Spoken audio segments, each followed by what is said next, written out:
By the end of this video, you will understand why arguing with a gaslighter almost never works, and what to do instead.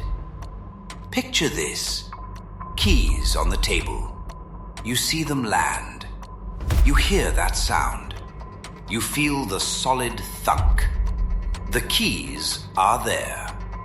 Cut to 2 hours later. Same table, same spot. Where are my keys? I put them right here. Your partner walks in. Did you move my keys? I put them right here. And they say, no, you didn't. You left them in your coat. I literally just saw them there. You've been forgetting things a lot lately. I'm honestly starting to worry about you. As they speak, something shifts in the room. The colors fade just a little. The air feels heavier. That voice sounds so sure. You know you put the keys there. But now, standing in your own home, you're not sure anymore. If that felt wrong, your brain is working. Most people think gaslighting is just lying. It's not. Gaslighting is when someone slowly trains you to doubt your own mind. They don't just tell you you're wrong. They make you ask yourself, can I even trust what I remember? And once you start asking that, they've already won. Gaslighting means you stop trusting your own thoughts, your own feelings, your own eyes. Everything you know about yourself starts to feel like a lie. By the end of this video, you'll know why arguing almost never works, and what actually helps instead. And if anything in that first scene felt familiar, you're about to recognize a lot more. So keep this question with you. Don't try to answer it yet. Why doesn't arguing work? Let's start with a relationship. Evening, living room. A phone lights up on the couch. From an ex. So you ask, why is your ex texting you again? And they shoot back, why are you going through my phone? You've been really jealous lately. It's getting toxic. Did you feel that? The question you asked never got answered. Instead, it changed. Now it's not about their ex, it's about your jealousy. It's about what's wrong with you. Have you ever asked a simple question and somehow you're the one apologizing an hour later? Now picture this same thing at work. Meeting room. Everyone's watching. Your report is on the screen. Your boss says, this report is in the wrong format. Why did you add regional breakdowns? You start to explain. You asked me to in your email. They cut you off. I never said that. This has been happening a lot. You've been really unfocused lately. The room goes quiet. People look away. No one steps in. Now, it's not about the email. It's about you as a person. And notice, arguing about the email wouldn't help here, because the email was never the point. Ever left a meeting thinking, maybe I am the problem, even when you did exactly what you were asked? Sometimes this happens in places you're supposed to feel safe. A doctor's office. You explain, the pain is constant. It's affecting my work. Something is really wrong. The doctor barely looks up. Your tests are normal. It's probably stress. A lot of anxious people feel this way. Try to relax.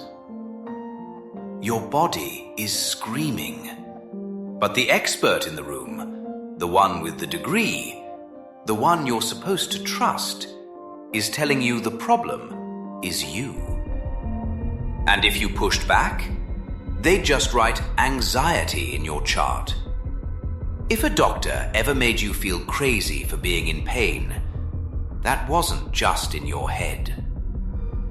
For a lot of people, this started early. Family dinner, warm lights, voices, laughter in the background. You say, "It really hurt when you called me lazy in front of Aunt Carol." And they snap, "I never said that. You always exaggerate." This is why people walk on eggshells around you. You're ruining dinner. When this happens in families, it doesn't just confuse you, it rewrites your past. You grow up thinking, maybe I'm just too sensitive. Maybe I remember things wrong. Maybe it's always been my fault. What if you weren't? All of these stories look different. A partner, a boss, a doctor, a parent. But inside, they're all doing the same thing. And it's not what you think. One pattern, 4 different lives. Once you see it, you can't unsee it. And then, you finally understand why arguing never works.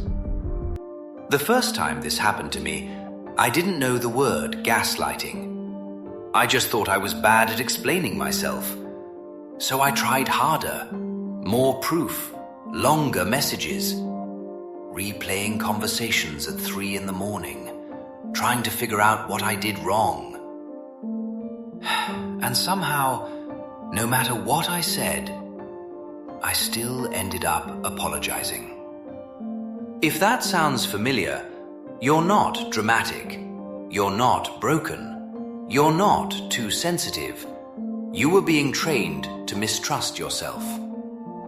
Here's the trick every gaslighter uses. Gaslighting isn't really about making you believe one specific lie. It's about making you stop trusting yourself. Once you doubt your memory, your feelings, your judgment, they don't have to do much anymore. You start doing the work for them. You'll gaslight yourself for them. That's why arguing never works. Because the fight was never about the facts.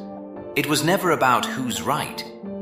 The fight was about who gets to decide what's real. You or them. So how do you know if this is happening to you? If you recognize yourself in these signs, stop arguing. Start protecting your reality. You apologize for things you didn't do. You replay conversations just to feel sane. You feel calmer when they're not around. You were more confident before this person came into your life. If 2 or more of these hit hard, something is wrong, and it is not you. Step 1. Stop trying to win the argument in their head. Start winning the argument in yours.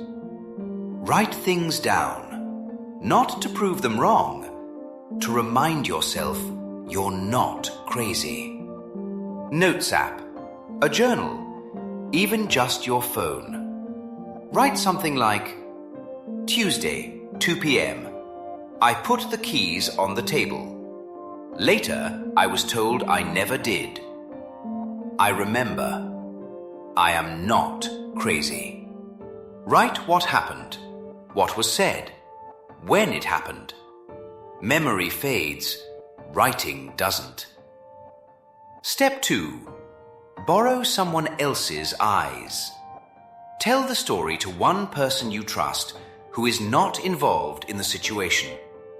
If they say, "No, that's not normal," or "You're not crazy," believe that more than the person who keeps confusing you. Let's go back to the keys. This time, you place them on the table and you take a quick photo. Hours pass. They say, you never put them there. But this time, you look at the photo.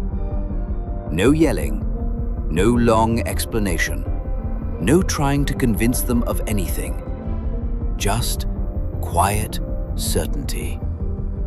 You don't have to convince them. You just have to stop letting them rewrite you. Trust your eyes. Trust your gut. Trust your memory. Trust yourself. If this made you think, subscribe. More clarity is coming.